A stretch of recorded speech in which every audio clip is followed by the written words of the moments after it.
travaille pas mal avec l'architecte aussi au niveau du design ici et autres, et aussi que tout ce qu'on a pensé se mette petit à petit sur pied et se réalise. Là, il y a eu beaucoup de fatigue aussi sur ce dernier moment, mais je me souviens que moi, j'étais sur le banc là, qui est à l'entrée, et on avait terminé d'emménager, puis je disais maintenant, j'ai ma maman à côté, je disais maintenant ce serait vraiment beau que j'arrive à en vivre de ça, de cette activité, et maintenant c'est le cas, et puis franchement c'est extraordinaire.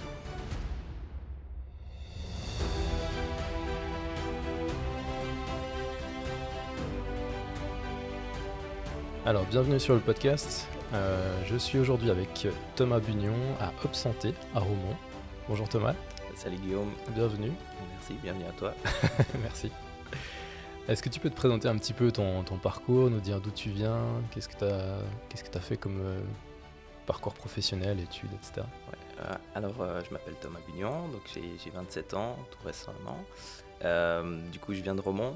J'ai fait des études dans les sciences du mouvement et du sport. D'abord un bachelor à l'université de Fribourg en sport et psychologie pédagogie. Et ensuite un master en activité physique adaptée et santé sur Lausanne.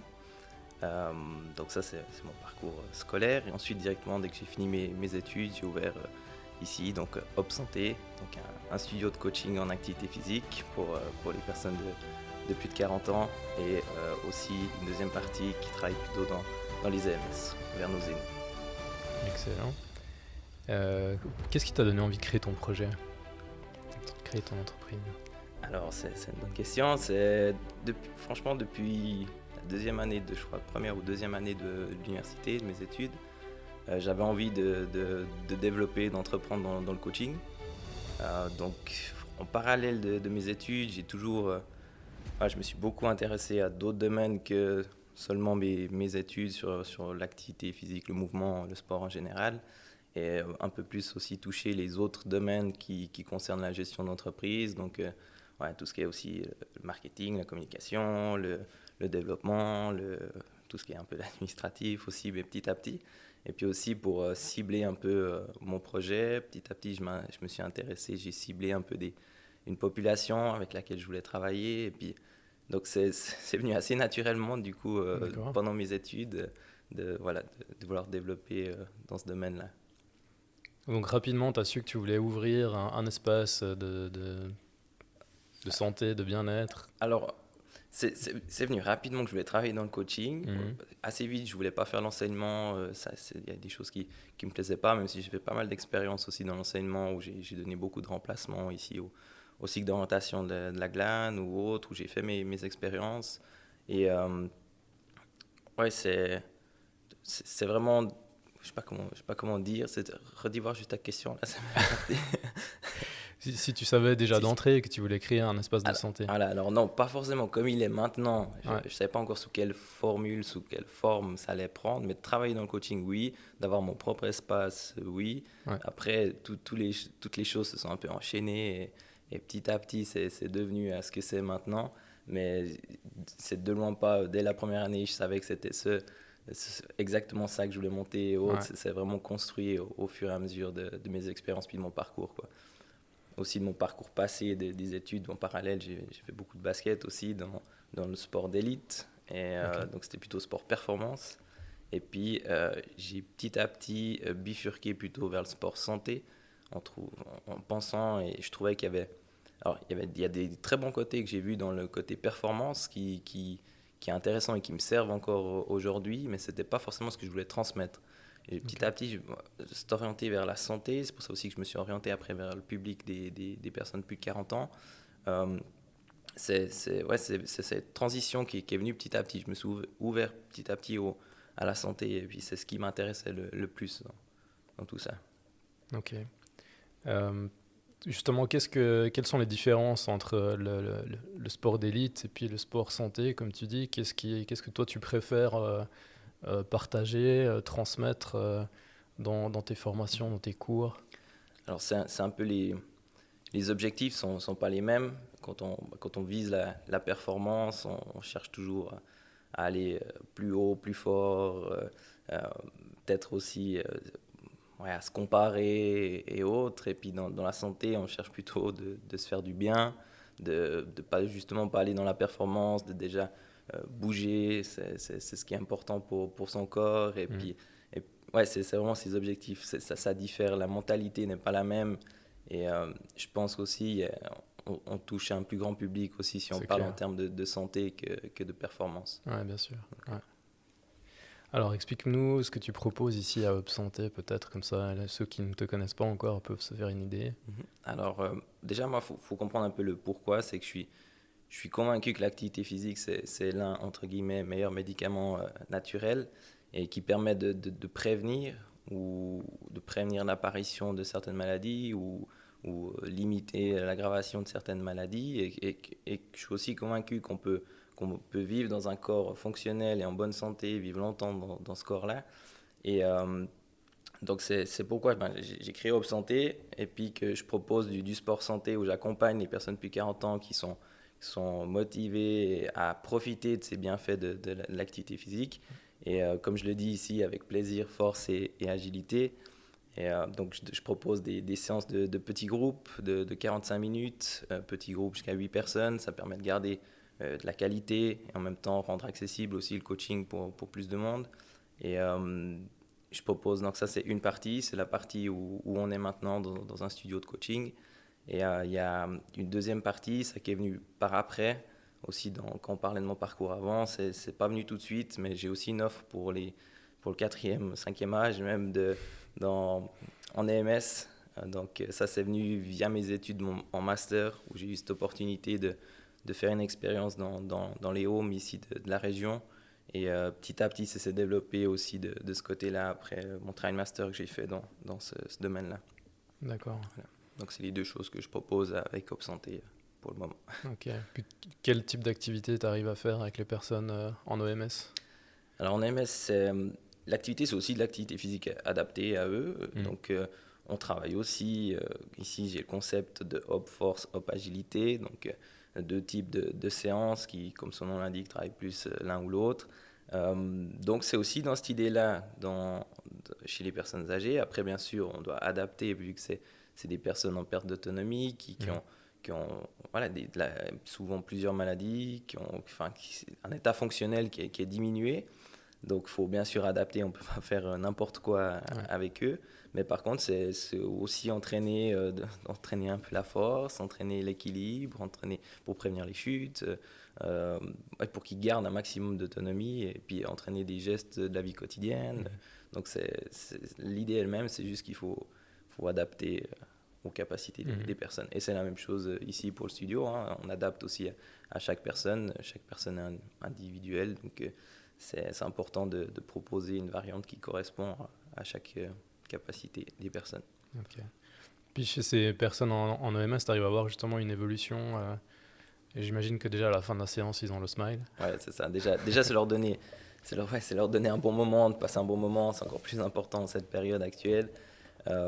Donc on voit, alors quand j'avais fait mon étude, c'était sur une étude sur 8 semaines, où là je les entraînais 3 fois par semaine, 45 minutes. Donc c'est beaucoup, hein, c'est beaucoup pour tout le monde ici et beaucoup pour aussi pour les personnes, mais ils ont énormément participé, vraiment beaucoup, ils nous ont surpris. Nous dans l'étude on a mis 3 fois par semaine pour qu'ils viennent au moins 2. Parce qu'on sait aussi, hein, le public a souvent des absences, il y a des fois des visites de médecins, des visites des proches ou autres, donc on savait qu'il y aurait pas mal peut-être d'absences. Et non, finalement, ils sont venus à le taux, je crois que c'était 87% de participation, donc sur les groupes que j'avais, pour un groupe en 2 groupes, une quinzaine de personnes, donc c'est pas mal. Et là, donc là, oui, on a vu des progressions vraiment intéressantes sur ce qu'on a mesuré. Donc, c'était des paramètres liés à des thématiques importantes en EMS, donc tout ce qui est un peu en lien de l'équilibre, si on résume un peu, la force aussi, et la vitesse de marche aussi. Enfin, c'est des points importants et cliniquement parlants pour ce public-là. Et là, on a vu des bons progrès. Moi, personnellement, de vision, je les ai vus à partir de la 5e semaine. Je voyais vraiment des gros progrès où les gens, ils arrivaient un coup de se lever de la chaise sans utiliser les accoudoirs, sans utiliser leurs bras. Donc ça, c'est vraiment vu comme ça. Ouais. Donc ça, c'est top. Maintenant, pour la suite là qu'on fait, on a un rythme moins soutenu. Donc on est plutôt vers 1 fois par semaine. Donc là, on a peut-être moins des énormes progrès. Par contre, on est dans du maintien. Et le maintien chez eux est déjà hyper important de maintenir la capacité. Ouais. Donc c'est déjà bien si on maintient. Ouais. Mais après, si on peut voir des améliorations, si quelqu'un est très régulier, on peut en voir aussi. Mais peut-être moins que si on fait plus intense. C'est clair. Ce qui est logique. Hein, ouais. Si on revient maintenant sur les formations que tu proposes ici, quel type d'exercice tu vas proposer en fait? Voilà, donc moi l'idée, les séances, je les construis, c'est vraiment pour que, déjà adapté pour un public de 40 et plus, on va travailler l'ensemble du corps. C'est important de vraiment travailler toutes les fonctionnalités du corps, il y en a beaucoup. Et là, j'essaye, même s'il y a 2 types de séances, Up Force, Up Agilité, dans les 2, j'essaye de garder un niveau d'intensité qui est plus ou moins le même. On va travailler tous des éléments à l'échauffement, par exemple, tout ce qui est plutôt mobilité articulaire, des mouvements dynamiques pour s'échauffer. Ensuite, dans les parties principales de force ou agilité, on a des mouvements, j'ai des mouvements un peu clés que j'essaie d'intégrer dans chaque séance. Dans le côté agilité, c'est un peu plus exploratoire peut-être. Il y a tous les aspects, la capacité à bouger son corps un peu dans des manières moins fréquentes qu'en d'habitude, mais des trucs tout bêtes aussi, de s'asseoir par terre, de se relever, de se coucher par terre, de se relever, des choses comme ça, ou de faire des mouvements qui permettent de se libérer un peu dans le corps, d'explorer d'autres directions. Après, il y a aussi dans l'agilité tout ce qui est l'équilibre aussi, tout ce qui est coordination, tout ce qui est faire plusieurs choses en même temps, des lancers de balles, différents exercices. Donc il y a un peu tous ces aspects qui sont dans cette agilité, dans la force. C'est comme son nom l'indique, c'est vraiment du renforcement musculaire où on va travailler des éléments aussi comment dire, des fois c'est un peu technique, des fois de parler directement dans les mouvements que je travaille, mais on va essayer, par exemple, si je donne un exemple, pour un exercice de tirage, donc c'est-à-dire plutôt tirer les bras vers l'arrière, de redresser la posture, parce qu'on a tendance actuellement de plutôt avoir le dos rond et puis de rentrer la tête et tout le temps être peut-être sur nos téléphones ou devant l'ordinateur ou autre, puis par exemple, un mouvement de rouvrir ses épaules vers l'arrière, c'est un mouvement que je vais intégrer quasiment à chaque séance. Et par contre, un mouvement qui va renforcer plutôt cet arrondi en faisant plutôt des pompes ou autre, c'est des mouvements que je vais beaucoup moins intégrer, par exemple. D'accord. Donc, j'essaye de cibler les choses qui est le plus important pour ce public. Et on va travailler aussi un peu le cœur aussi, tout ce qui est l'aspect endurance, un peu cardiovasculaire, d'une manière assez intense, en intermittent souvent. Court mais intense, et comme ça on cherche toujours l'intensité plutôt modérée. Je dis toujours, c'est un peu les couleurs d'ici, mais de se mettre dans le orange et pas dans le rouge. Okay. C'est un peu l'intensité qu'on cherche, et c'est là qu'on a les meilleurs progrès après dans l'histoire. Excellent.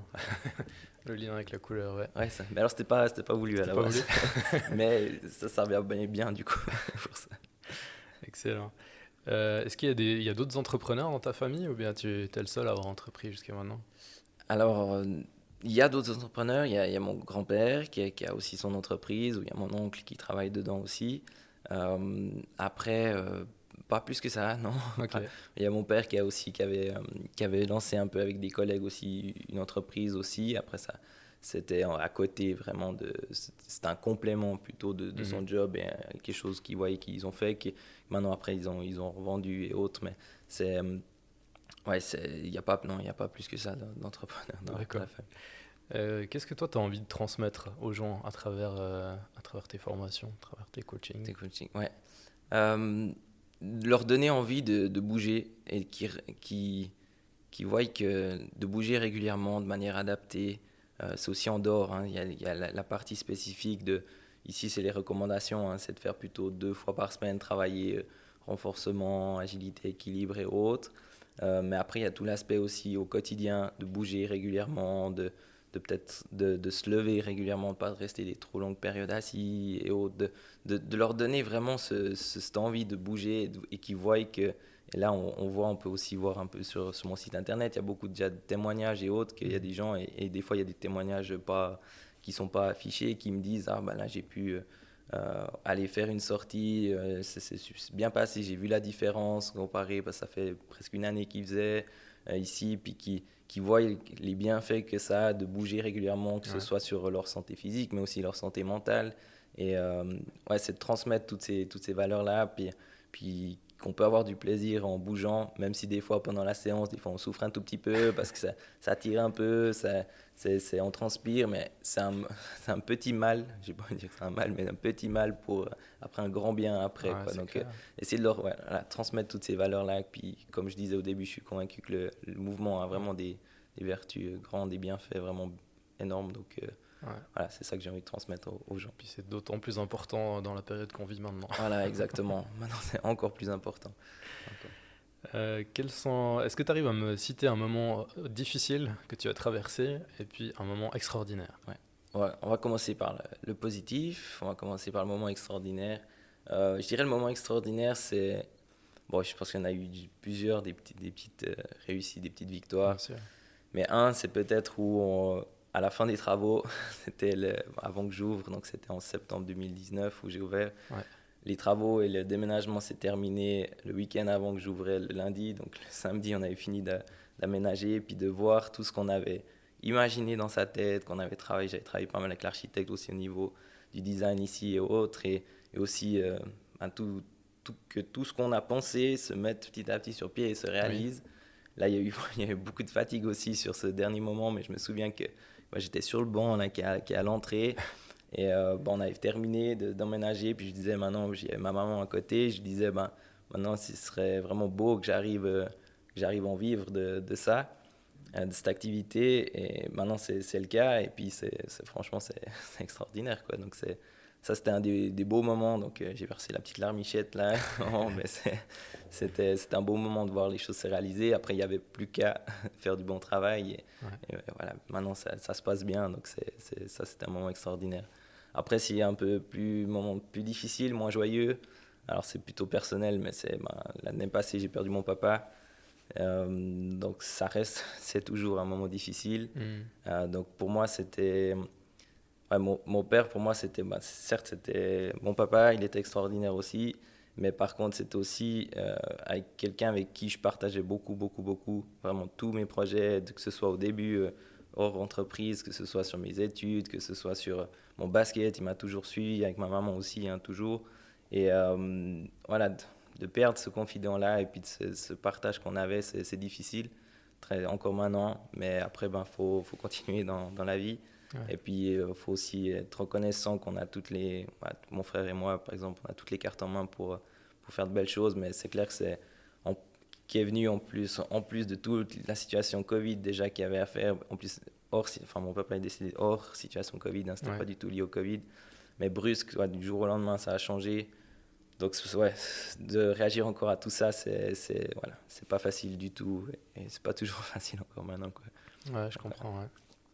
Moi, j'ai fait ta connaissance en fait à travers un magnifique post Facebook que tu avais fait justement suite au décès de ton papa. Ouais.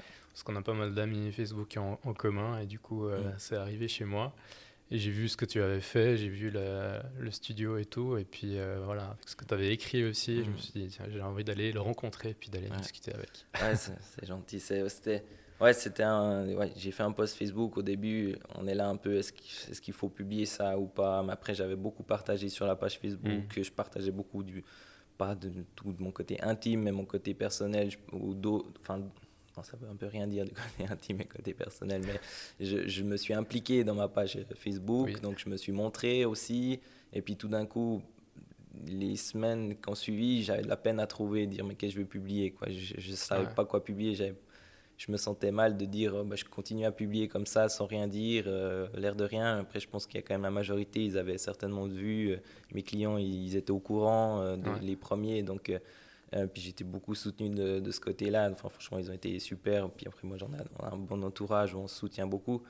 Mais après, j'avais besoin aussi, on a eu aussi un enterrement différent avec les situations sanitaires. Donc, heureusement, on a quand même pu faire en petit comité, en étant comme les proches ensemble. Donc, c'est déjà mieux que d'être juste 2-3 personnes, peut-être comme maintenant ou des périodes. Mais peut-être j'avais besoin, avant de recommencer à publier après, si on parle de Facebook, à republier des choses, j'avais besoin de faire un témoignage, de dire vraiment ce qu'il en était pour moi, mon papa, parce que on a perdu son papa et perdre son papa plus, quoi. Ça, je sais pas comment dire, mais après, c'est très personnel. Mais voilà. Donc, j'avais besoin que les gens ils sachent un peu. Puis comme ça, après, une fois que tout le monde était au courant, on continue à avancer, quoi. Et puis ça permet d'engager un échange et puis de pouvoir Mhm. passer plus facilement cette période. Voilà, c'est ça. Après, on a du compliquée. soutien, on a beaucoup de soutien, que ce soit réseau, hors réseau surtout aussi. C'est important dans ces périodes. Voilà. Ouais.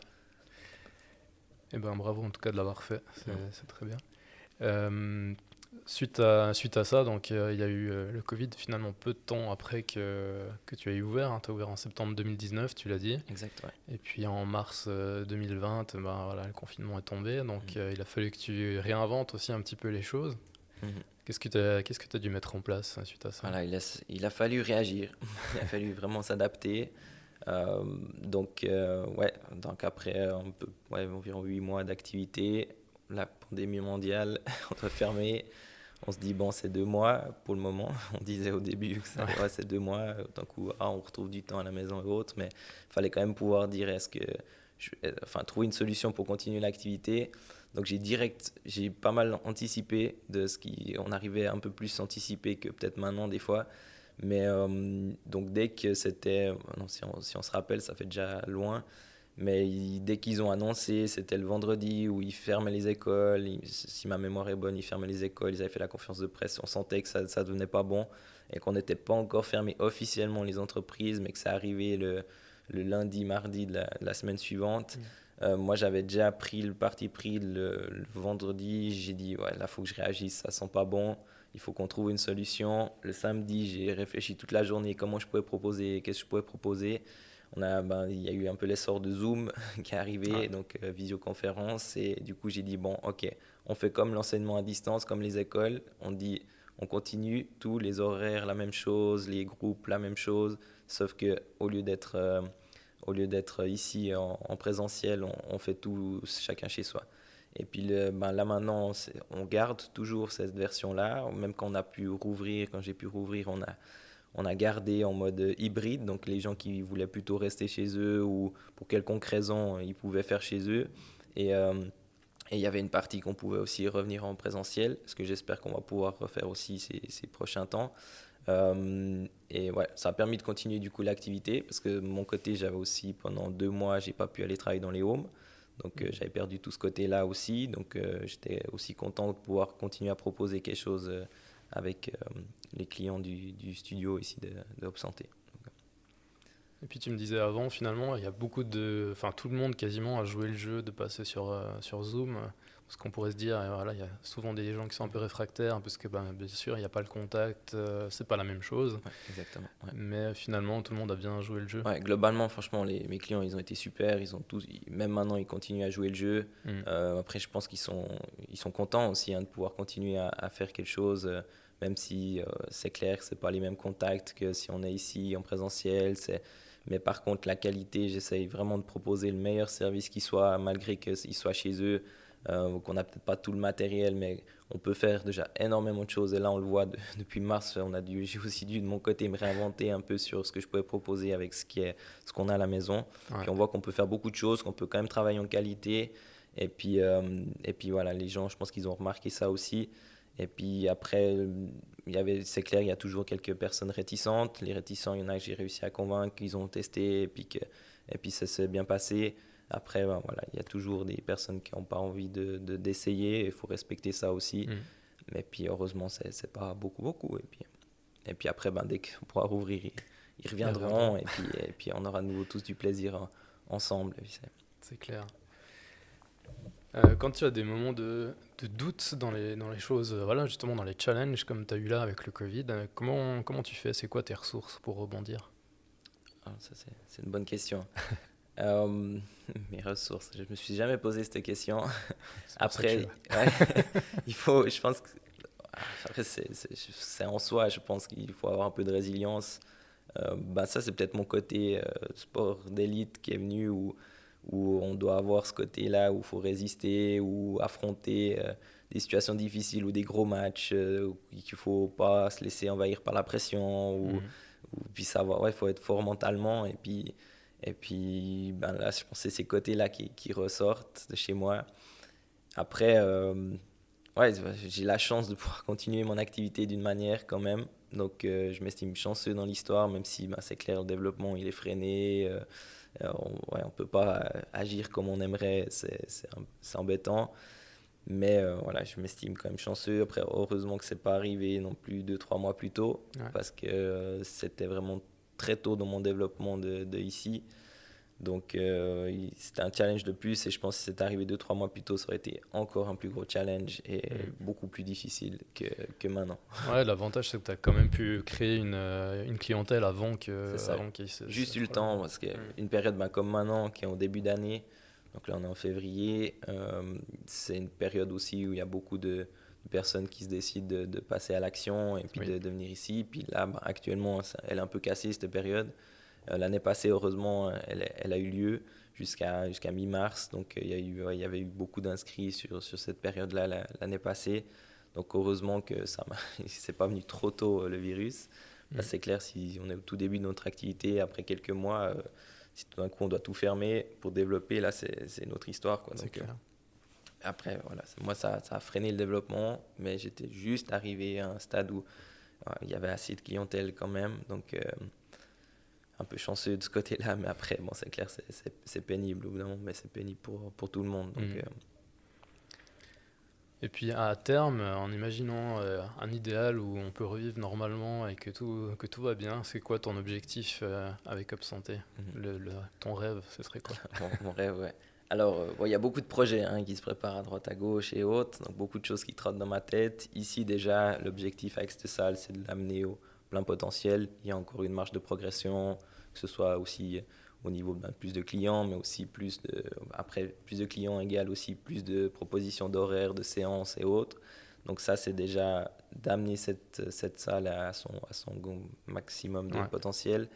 Après, là, j'ai déjà commencé à avoir aussi maintenant une petite équipe qui travaille avec moi. Donc là, j'ai un collègue maintenant que j'ai engagé récemment, petit à petit aussi de pouvoir me faire épauler sur ce côté-là, que ce côté-là studio, mais aussi tout ce qu'il y a à faire à côté des coachings, parce qu'il y a beaucoup de choses. Il y a les coachings en EMS, les coachings ici, dans la salle, et il y a aussi tous les aspects autres.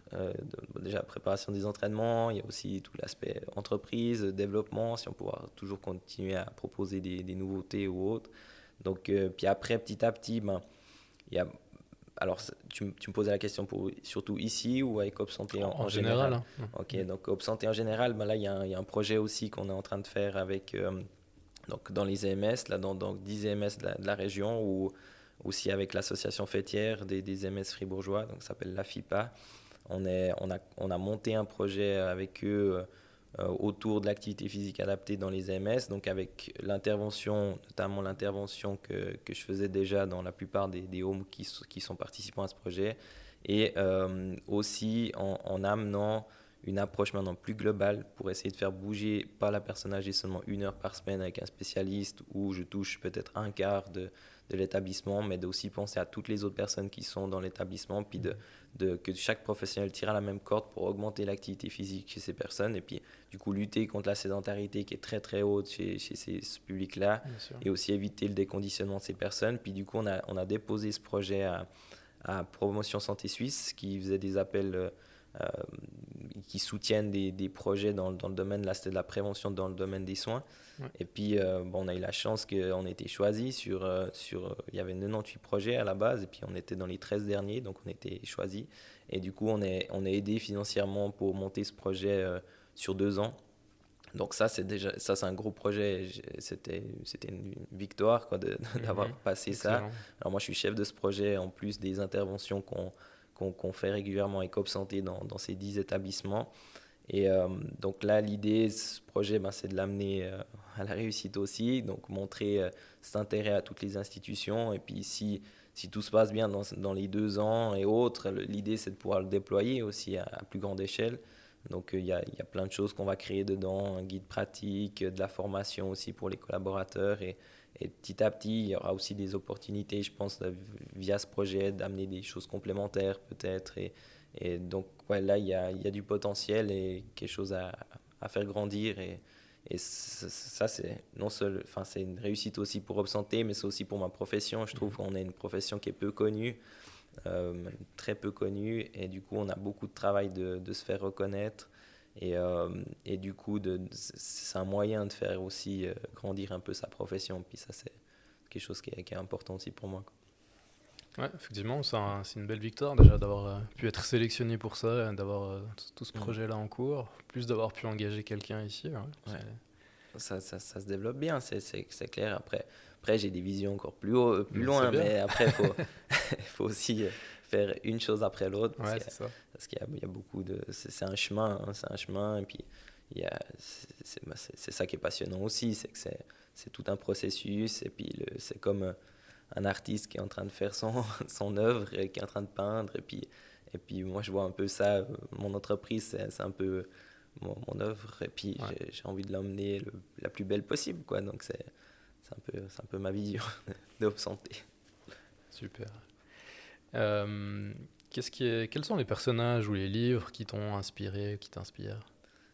Alors, je sais pas si j'ai beaucoup de noms comme ça à sortir. Il y a pas mal de choses que je lis à droite à gauche, Mhm. que je me renseigne et autres. Après, il y avait aussi dans le domaine sportif, aussi au début, c'était dans le basket, beaucoup qui avaient des personnages qui m'inspiraient, puis aussi niveau de leur mentalité aussi, qui pouvaient m'inspirer.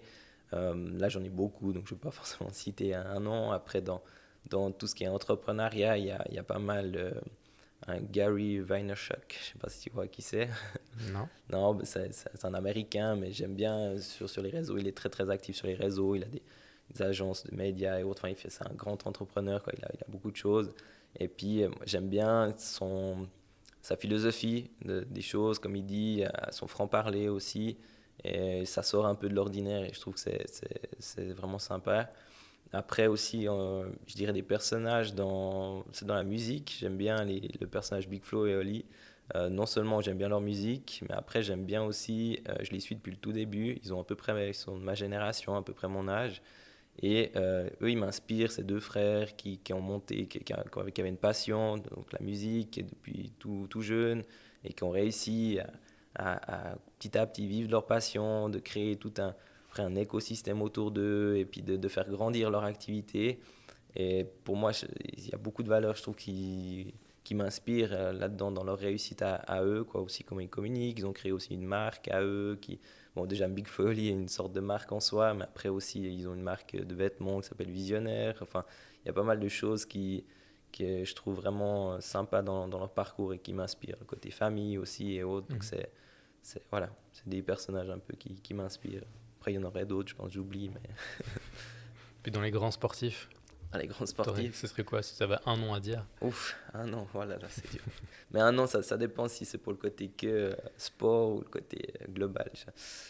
Ah, c'est dur à dire. Le côté basket, j'aime bien actuellement Luka Doncic, j'aime bien, mais après, c'est un jeune prodige, mais ça va pas forcément. Après, c'est le côté basket, ça, Ouais. qui m'inspire, mais côté mental, ce serait cliché de dire Kobe Bryant, là, mais non, mais j'arriverai pas à sortir un nom. Je crois Ok, qu'il y a tellement de joueurs que j'apprécie que c'est dur de sortir un nom. pas de souci. Est-ce que tu as un message que tu aimerais passer aux auditeurs? Un message dans quel sens? Ouais, je sais pas, sur ce que tu aurais envie de leur transmettre là, peut-être de passer aussi un message sur les coachings que tu proposes, s'ils veulent te rejoindre, comment ils font, où est-ce qu'ils peuvent te trouver. Ok. Déjà, un message plus général. Bougez, profitez des bienfaits du mouvement. Vous verrez, ça en vaut la peine. De tous les aspects, mental, physique, pour aussi social. Enfin, vraiment bouger, bouger, bouger. Après, si vous voulez qu'on vous accompagne pour bouger dans cette direction, là, ce que je propose ici pour découvrir l'activité, c'est 14 jours découverte. Vous pouvez tout lire sur le site internet qui est www, ça fait vraiment pub, annonce pub, mais www.opsanté.ch. Et là-dessus, vous avez vraiment toutes les infos. Si jamais vous pouvez me contacter aussi si vous avez besoin d'infos complémentaires. Mais ici, la première étape pour commencer, c'est les 14 jours découverte.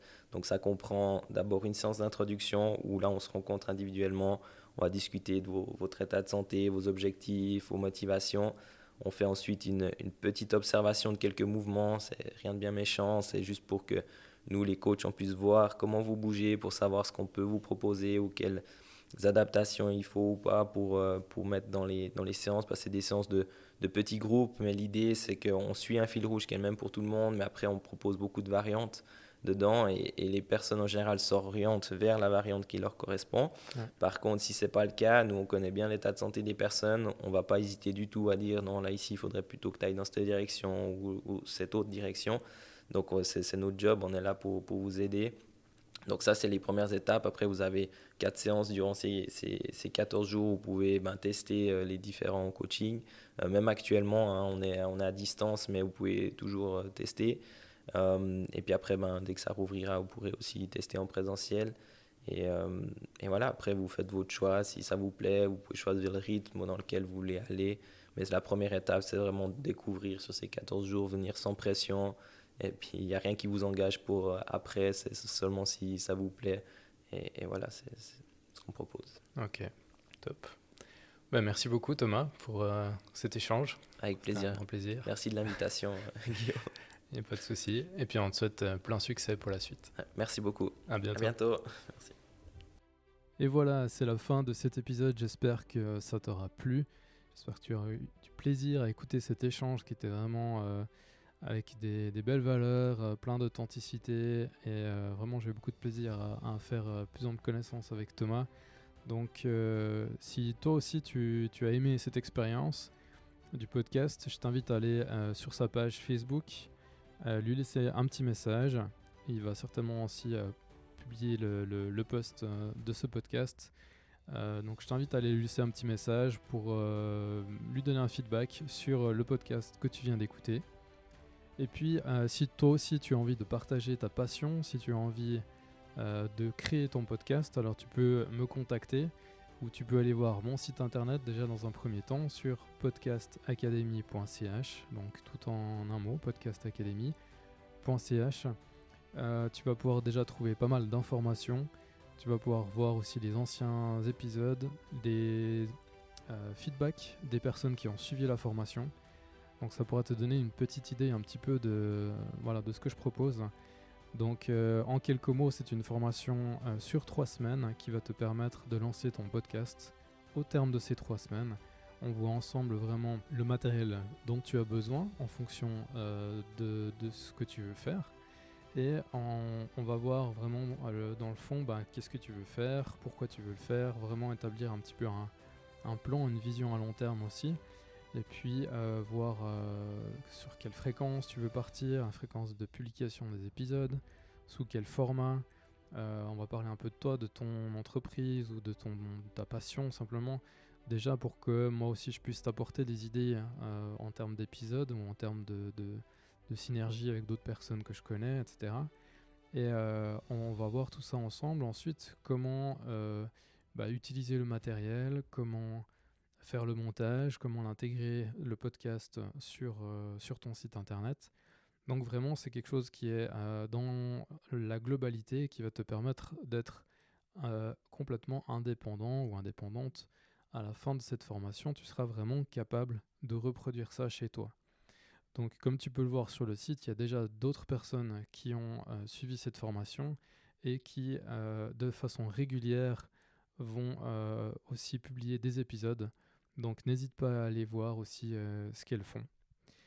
Voilà, donc si ça te tente, n'hésite pas à me contacter. Donc il y a une prochaine formation qui va commencer le 8 mars. Donc c'est les 8, 15 et 22 mars. C'est les lundis en début d'après-midi. C'est par petit groupe de 2, donc 2 personnes minimum pour démarrer la formation. Et puis, si tu souhaites faire la formation en solo, c'est possible aussi, sur demande. On s'arrange, on fixe ensemble les dates, donc n'hésite pas à me contacter. Donc le numéro de téléphone, c'est le 079 781 02 76. Voilà, je te remercie pour ton attention et à très bientôt pour un prochain épisode. Bye bye.